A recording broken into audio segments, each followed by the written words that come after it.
And a test of whether downtown St. Louis can turn the page. After years of empty towers and stalled redevelopment plans, a new proposal in Jefferson City could bring tens of millions of dollars in tax credits to revive the city's most visible vacant buildings. But the question remains, is this a worthy investment or a bailout for billionaires? Our political editor, Mark Maxwell, is live downtown. Mike, behind me stands one of the tallest, biggest empty office buildings anywhere in the Midwest. For years, the vacant AT&T tower has defined downtown's decline. And in this city where residential homeowners are seeing their property taxes go up, the state is considering whether to underwrite the cost of bringing skyscrapers like this one back online, weighing that against the cost of doing nothing at all.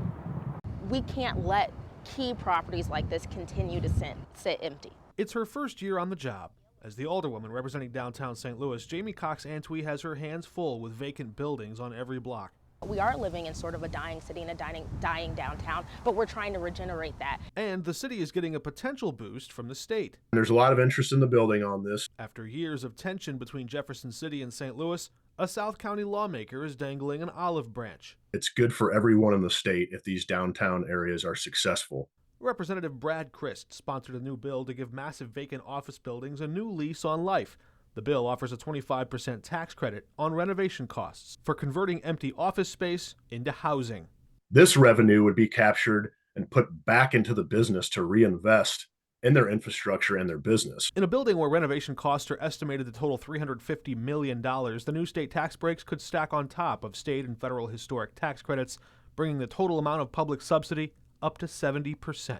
So I wouldn't say it's necessarily, a developer getting a handout. And I look at it as an investment in the city's future. Critics may question how much risk taxpayers should take on.